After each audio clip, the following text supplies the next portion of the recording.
Good Sangpo and a very warm welcome to Bhutan This Week, our weekly news magazine program. I am Sarpang. In the headlines, Her Majesty the Queen Mother Sringpe Mongchuk graces the groundbreaking ceremony for the construction of the Najun Pelwe Drug Rehabilitation Center in Chimithanka in Saluna, Thimphu. To promote entrepreneurship, employment and ensuring a green economy in the country, the Better Business Summit was held in the capital.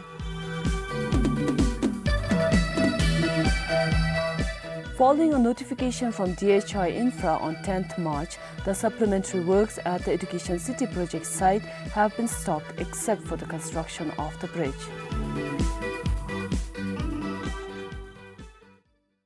A new rehabilitation center will come up in Thimphu. The new center will be built at Chimithanka in Saluna. The groundbreaking ceremony for the construction of the center was held on 25th of this month. Her Majesty the Queen Mother Sringpe Mongchuk graced the ceremony. Her Majesty is the President of Youth Development Fund. The center will be named Najun Pelwe Drug Rehabilitation Center. It will be equipped with space to accommodate over 60 people. Spread over an area of 20 acres, the center will have more than 12 buildings. It will provide various facilities including treatment and vocational, health and fitness, meditation and recreational. The construction is expected to be complete in 2 years from now. The project will cost 80 million Yultram. It is being funded by the Government of India. To promote entrepreneurship and employment and ensuring a green economy in the country, the Better Business Summit was held in the capital. Lunchen Sringtopke graced the opening ceremony. The Better Business Summit might help the struggling Bhutanese private sector. The summit will look at issues such as entrepreneurship, private sector growth and sustainable investment opportunities. During the 3-day summit, over 150 leaders from Bhutan and across the globe will explore the possibilities on how Bhutanese economy can provide jobs, growth and stability for the next generation. Our big contradiction that we have to resolve during this time is the contradiction between GDP and the GNH. Our vision and our hunger for GNH, yet the necessity of GDP. So today's Better Business Summit provides a perfect forum to discuss these contradictions and to resolve these contradictions with the overall aim of improving our competitiveness. Lenchen added that government has a lot to do. That if our economy has been small, if our private sector has been stunted, it is because the government has not led the way. So we have a lot to do. We have to look at our policies, the economic development policy, foreign direct investment policy, many other policies, industrial policies, mineral policies, education policies, so on and so forth. We need to look at our procedures to remove the red tape that hinders our system, and we need to review and amend legislation and where required. Meanwhile, Lenchen Sringtopke said Bhutan has a lot to offer to the potential investors, such as country's political stability, plenty of raw materials and cheap and reliable power, among others. However, Bhutan is one of the poorest countries in the world with entire gross domestic product of $1.6 billion. Pamatsuki for BBS News. Following a notification from DHI Infra on 10th March, the supplementary works at Education City project site have been stopped except for the construction of the bridge. The works include blacktopping of the 2.5-kilometer road, electricity connectivity and water supply. The construction site is deserted.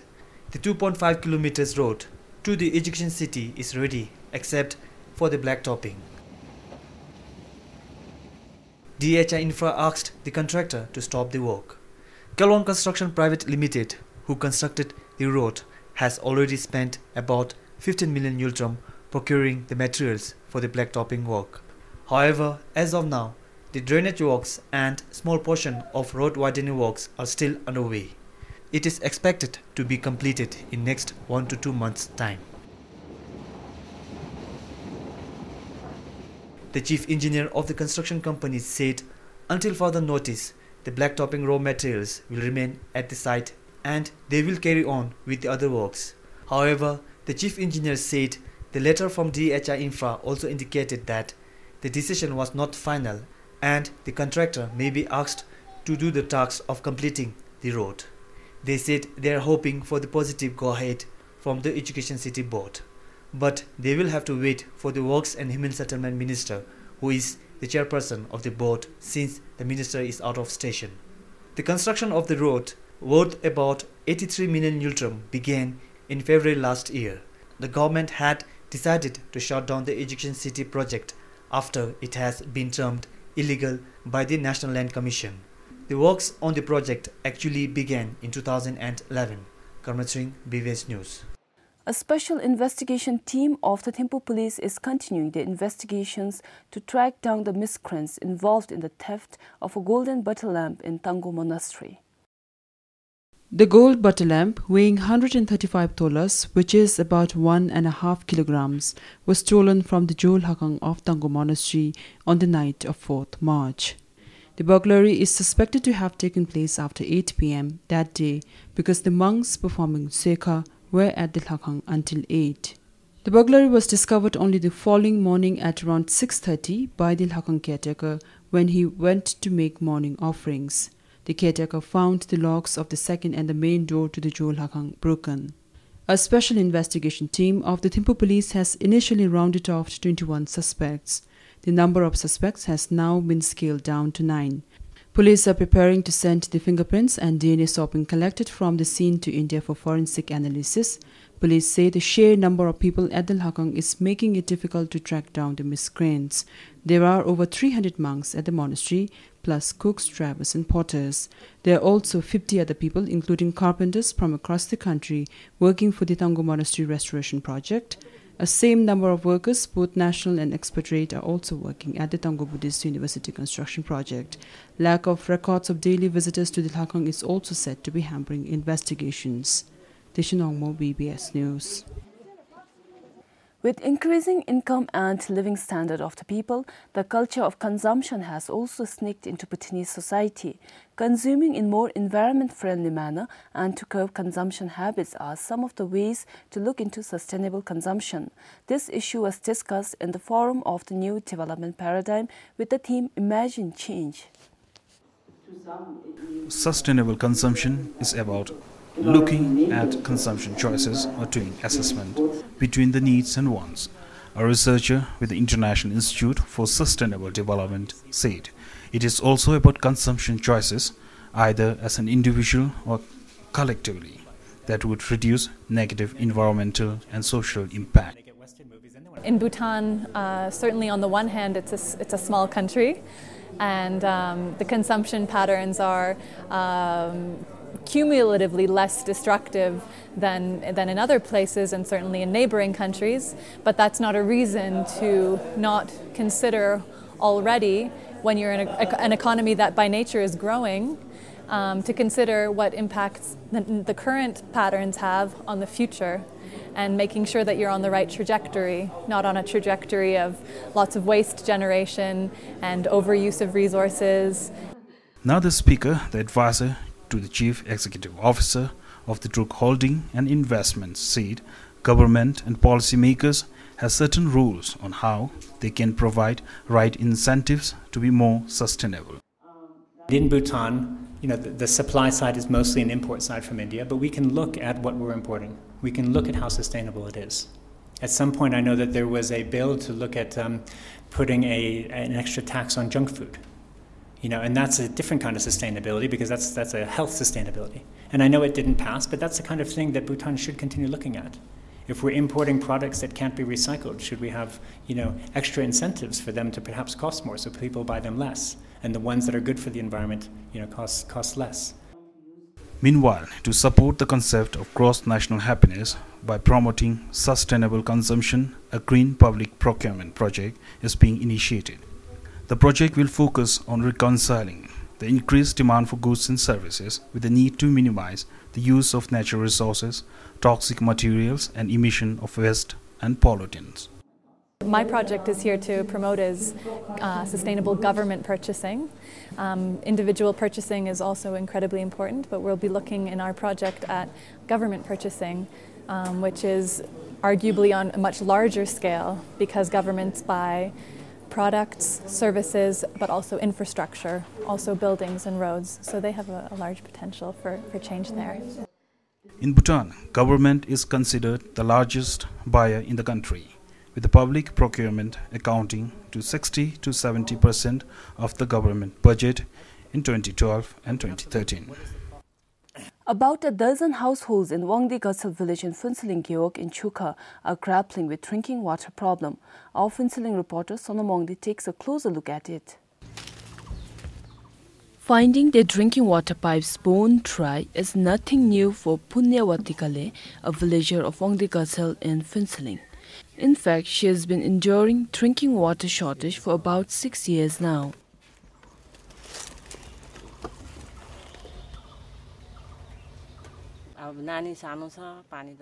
When you have baby at home, water is necessary every day, and the place from where we fetch water is quite far. We tried to bring water from a different source, but constructions taking place nearby has buried the source. We do receive water towards evening sometimes, but most of the times we have to fetch from other places. Rural water supply scheme came to their village some 8 years ago, and a tap each was constructed for every 2 households. Villagers said for 2 years there was continuous water supply, and then the tap started running dry, and today the supply has completely stopped. For now, they fetch water from the water supply given by the Agriculture Ministry about 2 years ago to one of the houses in the area for mass vegetable cultivation. According to the Sokpa of Wangdi Gatsal Chiwok, Guman Singh Gale, the issue was repeatedly raised at the Gyeok Tsokde. The Gyeok had agreed to give the water supply soon. They asked us to look for the source. So I, along with other villagers, have looked for one. We have measured the distance to the source and submitted it to the engineer, and it's been over 2 years since then.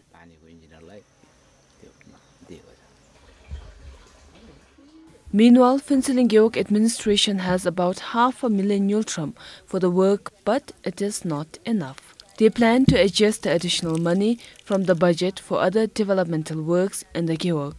But whether there will be surplus money to do so will be known only at the end of the financial year in June. Until then, villagers of Lower Wangdi Gatsal have to wait. Compiled for Somondi, Sherab Zangmo for BBS News. The Sarpang Zongkhak Sokdo decided that the zong will be constructed in Sompangka after the local leaders had a disagreement over the location of the new zong. And the new location is where the present Zongkhak administration office stands. Just like the issue of Dungkhak relocation, the location for constructing a new zong for Sarpang Zongkhak was met with disagreement among the members.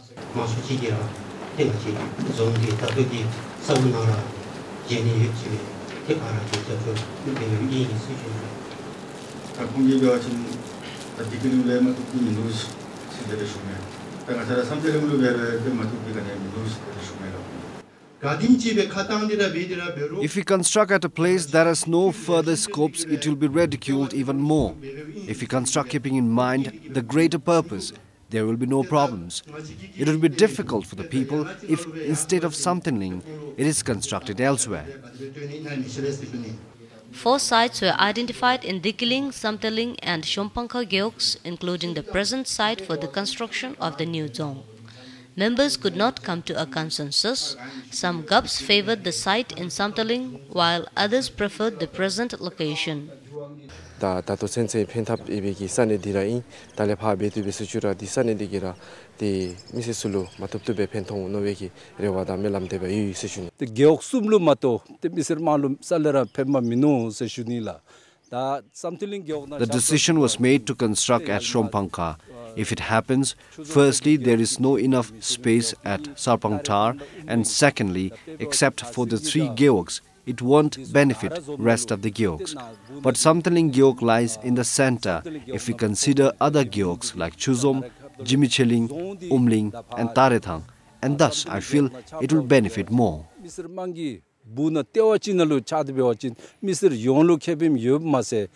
the members failing to come to an agreement, some suggested casting a vote. However, the chairman asked the members individually and finally decided on the present location. This means the entire town structure plan will have to be changed according to the Zongkak engineer. The current location of the zong was identified for the construction of VTI and amphitheatre. Shari Gurung, BBS News, Kilifu. The 3-day workshop on interpretation of constitution and judgment writing was held in Phuntsling. Dashotring Wangchuk, a justice from the Supreme Court, graced the opening ceremony. The workshop is an outcome of a 2-year partnership contract with the Federal Administrative Court of Switzerland. During the workshop, participants will revisit the basic skills of interpreting the Constitution, other laws and judgment writing with the help from Swiss expertise. We will also learn Swiss experience of interpretation of their Constitution, how different things are going on in their part of the world and our part of the world. And we'll learn what are the similarities and what are beneficial to us, we'll take it. For better understanding, participants will also study 2 Swiss case studies on agriculture and trademark. Court officials said while agricultural cases are limited in the country, trademark issues like piracy in the film industry are cropping up. Officials therefore said such case studies would help as reference in the judicial process. I don't see much of agriculture-related cases in Bhutan. It comes in a form of environmental issues and all, and that actually don't come to court. These things are directly solved within the permissible limits of administrative matters by different ministries and organizations concerned. If things don't get through there with them, then only they forward to courts. Copyright infringements are there, especially with music and film industries, and this happens because close sharing of border towns. Judges from district courts across the country and other law practitioners are taking part in the workshop. Meanwhile, as a part of the partnership, a master's scholarship is provided and exchange programs like study tours are also organized. Compiled for Sonam Wangdi in Phuntsling, Tenzin Rabke, PBS News. Gidagom Hospital in Thimphu is currently attending to over 30 patients suffering from multi-drug-resistant tuberculosis. A person is said to have multi-drug-resistant TB if the usual anti-TB medicines do not cure the disease. Our reporter Pemal Haden brings you a story on a patient who is recovering from multi-drug-resistant TB. 30-year-old Tinle Jamso was diagnosed to have TB in February 2013. At that time, he was advised by the doctor to undergo treatment with the usual TB medicines. However, the medication did not cure the disease. He was later admitted to Gidagom Hospital in November last year as multi-drug-resistant TB patient. In a way, I was not stressful also. Even after I was diagnosed with TB, I was comfortable. I could play along with my friends. I could play football, then I should even play archery. There are several symptoms of TB such as chest pain, sweating, loss of appetite, coughing, tiredness, fever, shortness of breath and weight loss. Tinle said not all symptoms were shown when he was diagnosed with tuberculosis. To me, symptoms like sweating, especially at night, and then loss of appetite, tiredness. These were some of the symptoms that I got before I was diagnosed with TB. For multi-drug-resistant TB patients, a treatment of minimum 2 years is necessary. Despite long duration of treatment, Tinle is confident that he will go home fit and healthy after the treatment. Pemal Haden, PBS News. A need for a basic health unit has become urgent, say the people of Nahi Geog in Wangdi-Phodrang. Villagers say the outreach clinic is not enough to take care of medical needs of the Geog's growing population. Nahi Geog has just one outreach clinic. Health workers from Gaselo BHU visit the clinic once a month to provide health services to the people of Nahi. However, the monthly health service is far from enough, complain the people of Nahi Geog. In times of serious illnesses, villagers have to go to Wangdi-Phodrang Hospital. But getting to Wangdi-Phodrang District Hospital is not easy. Transportation is the major problem. The Geog is connected by road, but finding vehicle is difficult. We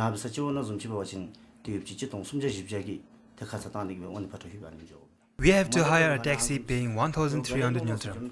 Forget the money, it is hard to even spot a taxi during emergencies. It is about time we have a BHU in the Geok.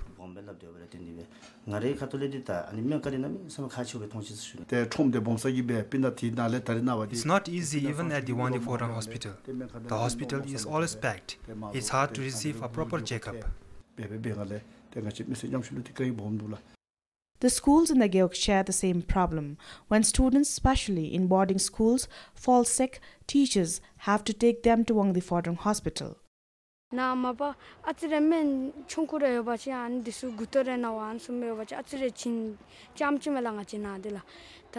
Minor illnesses like headaches are manageable.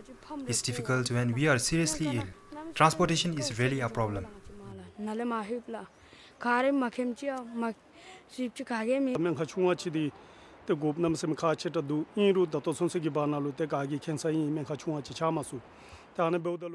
There's a need for a BHU in the Geok. Children often get sick. It's especially difficult when they fall sick at night. The Geok and Zong officials are working towards establishing a BHU in the Geok. Geok authorities say a land to build the BHU has already been identified. In the past, it was not possible to have a BHU because the villages were all scattered and it was difficult to find a central location. But now we want to have one and we are working towards it. Nahi Geok Center is almost 30 kilometers from Wangdi Forang. With 5 chiuks and 145 households, the Geok is home to over 1,000 people. Compiled for Kinzang Chile, Tara Limbu for BBS News. People of Phomi Geok in Tashkang are in dire need of a bridge over Yudi River. Their plea for the bridge over the river has been met with little success until now. Phomi Geok remains cut off frequently in the summer due to swollen Yudi River. With monsoon yet to come, the Yudi River is not much of a problem. But it is not far when this very river makes the road impassable. After a flash flood in 2004 washed away the bridge over Yudiri, people have been asking the government to construct a new one. The political parties have been promising to construct a bridge over the river since 2008. Now there is no talk of the bridge. What we think now is that the political parties have just made the promise, but we are not going to get the bridge. During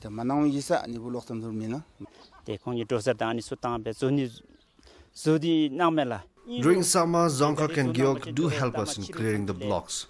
But the problem is, even if the block is cleared in the morning, the road gets again blocked in the evening. So it is difficult. The issue was repeatedly raised in meetings in the Geok and Zongkak Sogdu in the past. With no sign of the bridge coming, 179 people of Lim and Phomi Chiwoks filed a petition to the Department of Roads last month. People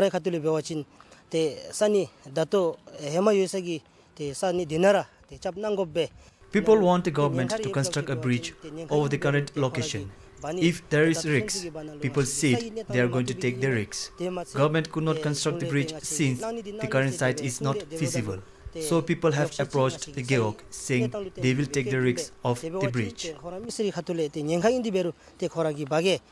But the Department of Roads in Tashkang said the current site was not feasible, and the areas where they have conducted studies are also not feasible due to poor geological condition. We do not have any solution to the problem right now. The past government has also asked us to study other possibilities, and we have accordingly done studies on 3 locations, but we found it is not feasible.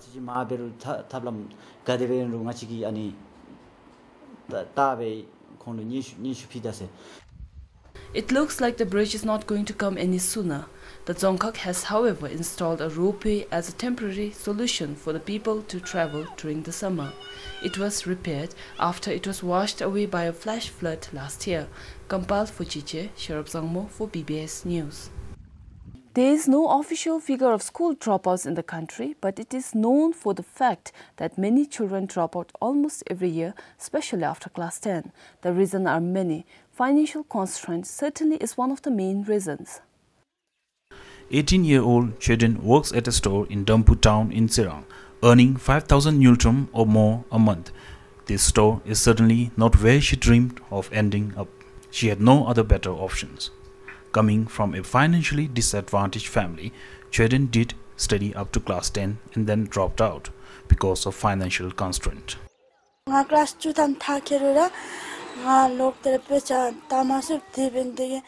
could not continue after class 10. I have earlier applied for a job of police constable, but was disqualified due to my age. I have applied again.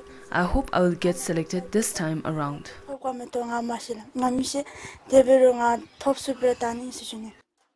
20-year-old Ngadin is also a class 10 dropout.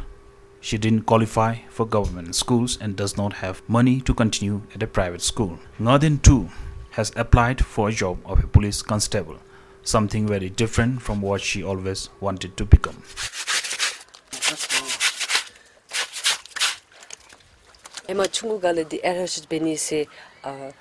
I've always dreamt of becoming an air hostess, but I guess this ambition of mine will now just remain a dream.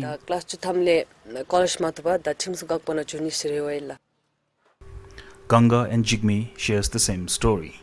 Their class 10 marks were not good enough to earn them a spot in a government school. Both come from a farming family and thus cannot afford to study at a private schools. They said they will work for 2 years, save the money and go back to school.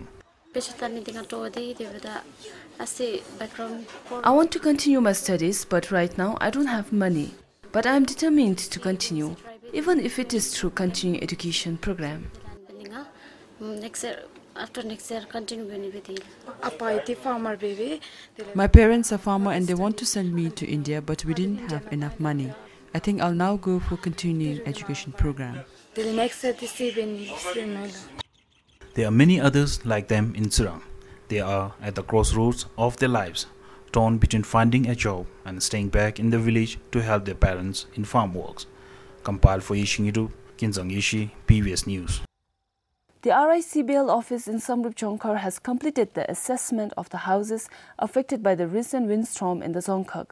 The RICBL says it will have to pay around 500,000 in insurance money to the affected households. Some 60 houses in Samrup Jongkhar were affected by the windstorm that struck last week. It includes schools and hakangs. Of that, only 52 are insured with the RICBL, but only 28 houses that suffered major damage will receive insurance money. The RICBL says the rest 24 have suffered only minor damage and are not entitled for insurance claim. The RICBL manager in Samrup Jongkhar said they hope to be able to release the money within 2 weeks' time. 28 households are entitled for insurance claim.